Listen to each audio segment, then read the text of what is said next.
Os meus pais tiveram um encontro secreto com a minha ex-mulher e falaram sobre a minha vida pessoal. Quando descobri, fiz algo que deixou toda a gente em choque. Preparem-se, porque vou contar-vos uma daquelas histórias que parecem saídas de um filme ou de uma novela daquelas que se vêem tarde à noite. Mas esta aconteceu mesmo, e eu ainda estou a tentar lidar com o turbilhão de emoções. Tenho 31 anos e descobri recentemente que os meus próprios pais se encontraram às escondidas com a minha ex-mulher, e não foi um daqueles encontros casuais na padaria. Foi uma reunião formal, café, bolos, e aparentemente, um toque de traição. Deixem-me começar do início para perceberem por que é que isto me magoou tanto. A minha relação com os meus pais sempre foi complicada. Nunca houve abusos nem agressividade direta, mas eles sempre se preocuparam demais com as aparências e com o que dirão os vizinhos. Enquanto segui o guião deles, universidade, bom emprego, casamento com uma mulher que adoravam, fui o filho perfeito. Mas quando essa mulher se revelou manipuladora e eu decidi terminar o casamento, passei a ser o desilusão. Ela, não. A minha ex-mulher, vamos chamá-la de Madalena, é daquelas pessoas que dá sempre a volta por cima. Admito, é inteligente, bonita, e conquista qualquer um em 5 minutos. Também sabe mentir com um sorriso encantador e fazer com que os outros pensem que o problema é teu. O nosso casamento desfez-se porque ela precisava de controlar tudo. Onde vivíamos, com quem nos dávamos, como eu gastava o meu tempo e o meu dinheiro, até os meus pensamentos pareciam já não ser meus. Manipulou-me tanto que cheguei a pedir desculpa por coisas que nem sequer tinha feito. Depois do divórcio, cortei qualquer contato com ela. 0 mensagens, 0 telefonemas. Os meus pais ficaram devastados, não por mim, atenção, mas porque tinham perdido a filha. Continuaram a segui-la nas redes sociais. Ainda metiam gostos nas fotos das férias dela. Disse-lhes que isso me incomodava, e eles acenaram como quem compreende, mas nunca deixaram de o fazer. Foi então que, há cerca de 3 meses, comecei a notar comportamentos estranhos.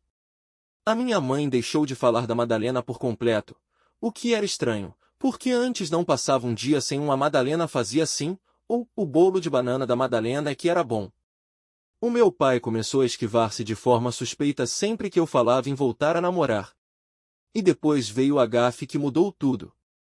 Estava em casa deles para jantar num domingo, nada fora do normal, e a minha mãe estava a pôr a mesa quando disse: "Ah." A Madalena disse exatamente a mesma coisa sobre essa série da Netflix. Fiquei em silêncio. "Quando é que falaste com a Madalena?" Ela hesitou. "Ai", disse Madalena. "Queria dizer Marlene. A do grupo da paróquia." "Pois. Está bem." Não disse nada naquele momento. Limitei-me a sorrir e a acenar. Mas foi aí que o nó no estômago começou a apertar de verdade. E eu estava prestes a puxar essa ponta do novelo. Depois daquela gafe ao jantar, não consegui tirar aquilo da cabeça. Sabem aquele momento em que percebem que vos estão a mentir, mas não sabem até que ponto vai a mentira? Era eu. O meu instinto gritava, mas a minha mente recusava acreditar que os meus próprios pais pudessem fazer algo assim às minhas costas. Comecei a estar mais atento. Uma semana depois, passei em casa dele sem avisar, coisa que nunca faço, e talvez tenha sido por isso que resultou. A minha mãe ficou visivelmente surpreendida, com o telemóvel ainda na mão, e quando me viu, atrapalhou-se a escondê-lo debaixo de uma revista, como se eu tivesse 5 anos e não soubesse o que era um telemóvel. Sentamo-nos a tomar café, e eu perguntei casualmente: "Então, o que é que tem feito esta semana?" "Nada de especial", respondeu ela, sem hesitar. "Limpamos a garagem." "O teu pai voltou a magoar as costas." "Engraçado", disse eu, com um tom leve. "É que vi a Madalena ontem." Mentira total. Estava a fazer bluff. E logo ali, vi. Aquela microexpressão, quando o rosto de alguém muda por um segundo antes de se recompor. A boca da minha mãe tremeu. O meu pai parou de mastigar. "Estava ótima", continuei, fingindo calma enquanto segurava a chávena como se não estivesse a ferver minhas mãos. Disse que teve uma reunião muito produtiva na quinta-feira. Parecia ser importante. O meu pai acenou depressa demais. De trabalho? Olhei-o diretamente nos olhos. Não. Disse que era pessoal. Não revelou muito, só deixou escapar que envolvia família. Foi aí que a minha mãe cedeu. Pronto, tomamos um café com ela, atirou, de repente. Mas não foi nada de especial. Ah, só café? Perguntei, com o coração a disparar. E por que razão não mencionaram? Estás sempre tão sensível em relação a Madalena, disse ela. Como se o problema fosse meu. Não queríamos aborrecer-te. E foi aí que senti a raiva ferver cá dentro. Não consegui acreditar que ainda estavam a tentar minimizar o que tinham feito. Pedi detalhes. Onde? Quando? Sobre o que falaram? As versões começaram a entrar em contradição rapidamente. Primeiro era só café num cafezinho ali perto. Depois o meu pai disse que ela passou cá para deixar uma coisa. Depois a minha mãe acrescentou que se cruzaram por acaso e ficaram a conversar. Já não conseguia seguir as mentiras, porque nem eles as conseguiam manter alinhadas. Por fim, perguntei diretamente. Mas afinal, sobre o que é que falaram? Porque, pela forma como ela sorriu da última vez que a vi, parecia saber imenso da minha vida nos últimos tempos. Silêncio. E depois veio a verdade, ou pelo menos, o suficiente para me revirar o estômago. Tinham-na convidado. Para falar sobre mim. Sobre a minha nova relação, o meu trabalho, o meu estado emocional. A Madalena pintou-me como alguém instável, em dificuldades, com tendência para afastar as pessoas. E eles acreditaram nela. Disseram que estavam preocupados. Vamos ser claros, estou melhor do que nunca. Novo emprego, nova namorada, terapia, ginásio. Mas a Madalena, esperta como tudo, sabia exatamente que cordas puxar com eles. E os meus pais? Entregaram-lhe o violino inteiro. A certa altura, já não conseguia ficar ali. Levantei-me, disse que voltaria para conversar quando não estivesse cego de raiva, e fui-me embora. Andei de carro durante 2 horas, a apertar o volante com tanta força que me doíam os nós dos dedos. Esta traição doeu de forma diferente. Da Madalena, eu já esperava. Sempre foi manipuladora. Mas dos meus próprios pais? Pois, é depois de descobrir que os meus pais não só se encontraram com a Madalena, como a convidaram para entrar em casa e conversar sobre mim, foi como bater contra uma parede. Daquelas em que não se chora, não se grita, apenas se fica sentado no carro a olhar para o tablier, como se a vida tivesse rebobinado e nos tivesse dado uma bofetada bem assente. Sabia que não podia deixar a situação assim. Tinha de falar com a Madalena. Tinha de encarar e perceber o que raio era aquilo tudo, e, sendo sincero, talvez precisasse apenas de ver se ainda restava alguma coisa da mulher com quem achei que me tinha casado. Soiler, não restava. Mandei-lhe uma mensagem, simples. Soube que tomaste café com os meus pais. Precisamos de falar. Amanhã. Cara a cara. Ela respondeu 5 minutos depois, como se já estivesse à espera. Claro, emoticon sorrindo. Diz tu a hora. Aquele maldito sorriso. Sempre a fazer-se de doce enquanto preparava o golpe. Encontramo-nos num café no centro, daqueles onde costumávamos ir durante o casamento, antes de tudo descambar. Ela pareceu como se tivesse saído de uma revista. Impecável. Com ar de quem foi só ali entre a aula de yoga e o brunch de domingo.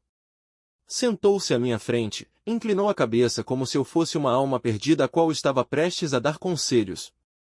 Há quanto tempo, Tiago, disse ela com aquele tom meloso. Não entrei no jogo. Por que foste falar com os meus pais? Ela voltou a sorrir, devagar, como um gato espreguiçando-se ao sol. Vá lá. Não é assim tão grave. Só pusemos a conversa em dia. Não, respondi. Foste ter com eles de propósito. Contaste-lhes coisas sobre mim. Coisas pessoais. E mentiste. A expressão dela não mudou. Até bebeu um gole do café, como se nada fosse. Disse-lhes que estava preocupada contigo. Que pareceste perdido. Só queria ter a certeza de que havia alguém na tua vida a olhar por ti. Rime, mas rime mesmo. Madalena, traíste-me. Deitaste tudo a perder. E agora andas a dizer aos meus pais que sou instável? O que é que ganhas com isto? Foi aí que deixou cair a máscara. O rosto dela ficou mais sério, frio. Ganhar? Não sejas dramático. Estou só a manter as opções em aberto. Fiquei imóvel. Opções? Ela aproximou-se ligeiramente e sussurrou como se estivesse a fazer uma grande revelação. Estás a ir bem agora. Melhor emprego, nova namorada, nova casa. E talvez tenha pensado que um dia voltavas. As pessoas voltam. Especialmente quando percebem o que perderam. Fiquei sem palavras. E ela ainda acrescentou. Mas tu nunca foste de guardar rancor, Tiago. Sempre foste, mole. Foi isso que gostei em ti.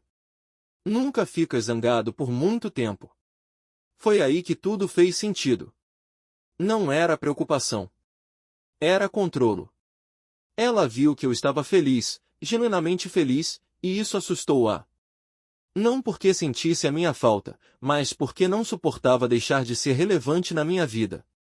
Levantei-me. Deixei uma nota de 20 euros na mesa, mesmo sem ter tocado no café. Quando me virei para sair, ela ainda lançou mais uma. Sabes que eles ainda me veem como família, não sabes? A tua mãe disse que eu era a filha que nunca teve. Nem olhei para trás. Fui diretamente para a casa da minha namorada. Não lhe contei tudo logo, não consegui. Sentia-me vazio. Como se me tivessem aberto o peito, arrancado tudo e cozido de qualquer maneira. Nessa noite, deitado ao lado de alguém que realmente se importa comigo, não consegui dormir. Só ouvi a voz da Madalena, aquele tom arrogante, e vi a forma como os meus pais me olhavam. Como se o problema fosse eu. E só pensava, quem são estas pessoas, afinal? Depois de confrontar a Madalena, devia ter sentido algum tipo de alívio. Ou pelo menos uma sensação de encerramento. Mas a verdade é que me senti em ruínas. Não só por aquilo que ela disse, mas pela facilidade com que conseguiu manipular os meus pais. Pela forma como eles a deixaram entrar, literalmente e emocionalmente. Nessa noite, deitado na cama ao lado da minha namorada, vamos chamá-la de Raquel, desabei. Contei-lhe tudo. Desde o momento em que comecei a notar o comportamento estranho dos meus pais até a conversa com a Madalena no café. Esperava que a Raquel ficasse furiosa por mim. E ficou, mas também ficou estranhamente calada. Daquela maneira que te faz perceber que ela está a ver peças do puzzle que tu ainda nem reparaste que existem. Ela foi ter com eles por uma razão, disse a Raquel, devagar. E não foi só para te baralhar. O que é que ela ganha com isso? Fiquei a olhar para o teto.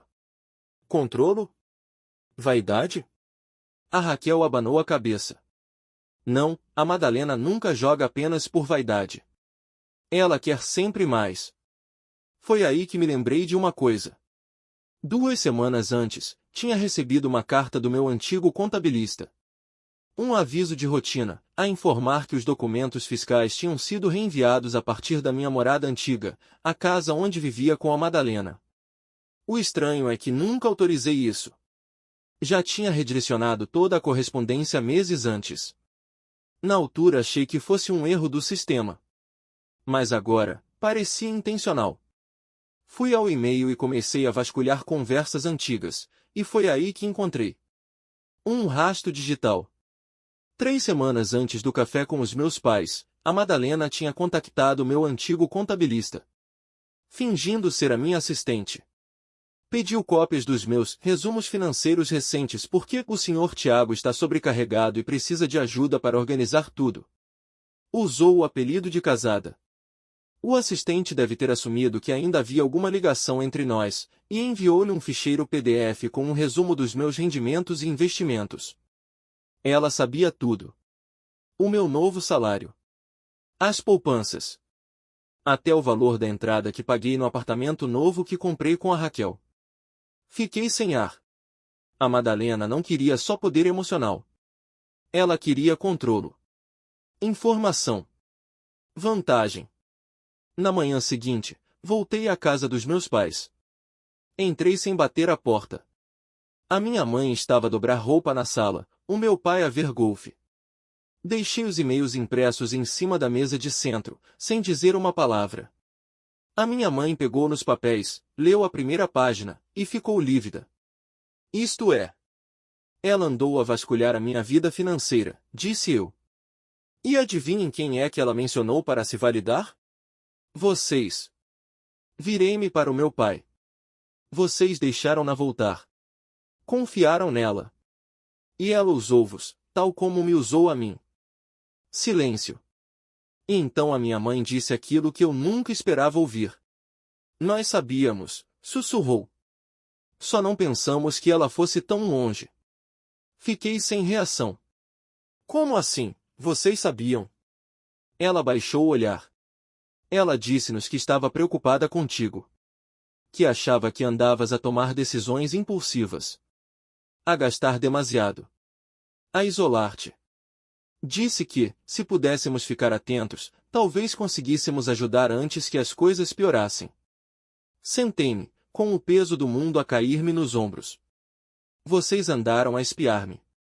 O meu pai, finalmente, falou. Pensamos que estávamos a ajudar. Sempre foste emotivo. Não queríamos que voltasses a ter uma recaída. E ali estava. A ferida principal. Nunca confiaram em mim. Nem quando era miúdo.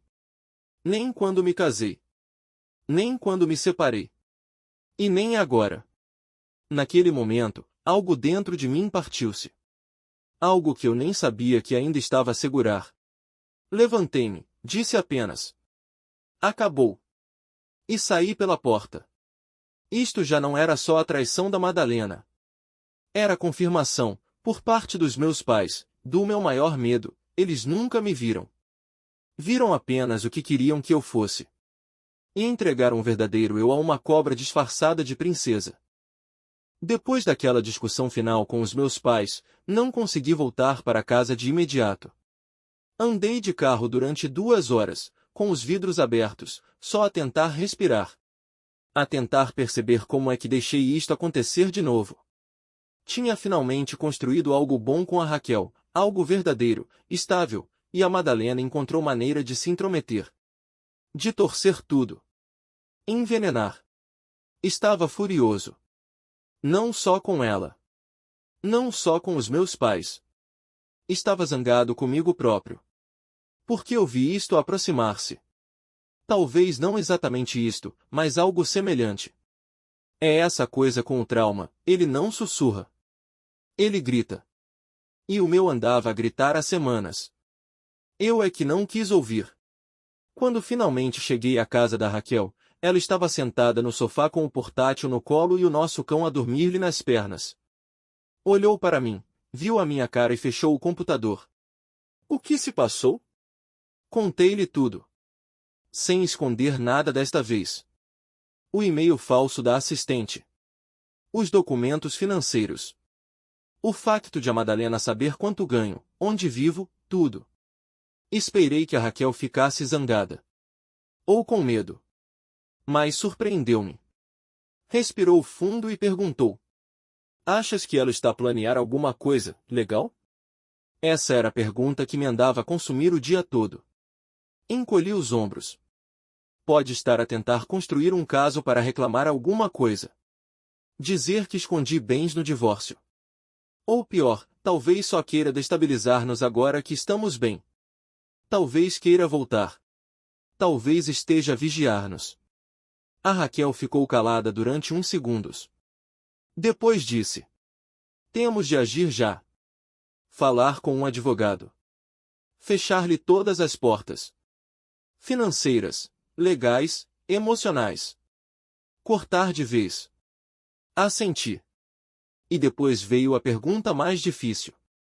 A Raquel olhou para mim e perguntou. Achas que devíamos mudar de casa? Não respondi logo. Mas sabia que ela tinha razão. A Madalena tinha o meu endereço. Tinha acesso aos meus pais. Tinha demasiadas entradas de volta à minha vida. No dia seguinte, tomei a decisão. Liguei ao senhorio e entreguei o aviso de saída do apartamento. Contactei o Departamento de Recursos Humanos para redirecionar o ordenado para uma nova conta. Congelei os meus créditos. Reforcei a segurança das minhas contas online. E marquei uma reunião com um advogado, não porque achasse que estava em apuros, mas porque precisava de saber onde estavam as armadilhas. Enviei também uma última mensagem aos meus pais.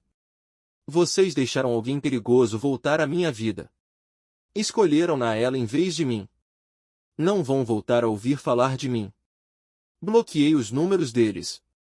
Os e-mails. Tudo. E, durante algum tempo, fiquei entorpecido. Depois veio a dor real, a constatação de que as pessoas que me criaram nunca foram capazes de me ver como eu realmente sou. Que iriam sempre acreditar numa pessoa como a Madalena em vez do próprio filho, só porque ela usava charme como perfume e eu usava a honestidade como escudo. Mas o que mais me assombrava não era a Madalena. Era o facto de eu ter passado a vida inteira à espera que os meus pais mudassem, e mesmo depois de finalmente mostrarem quem são, eu ainda quis acreditar que era passageiro. Ainda queria acreditar que, no fim, eles iriam proteger-me. Não protegeram. 3 semanas depois da ruptura final, a vida começou a parecer mais silenciosa. Não em paz, exatamente, mas aquele tipo de silêncio pesado, como depois de uma tempestade, está tudo encharcado, danificado, mas pelo menos os trovões já passaram. A Raquel e eu mudamo-nos para outra casa, mais afastada, mais resguardada. Um pequeno duplex com vista para as colinas e espaço suficiente para respirar. Não contamos a muita gente. Nem os meus amigos mais próximos sabiam o endereço exato. Mantivemos só entre nós, por um tempo. Um recomeço que, pela primeira vez, parecia mesmo um começo limpo.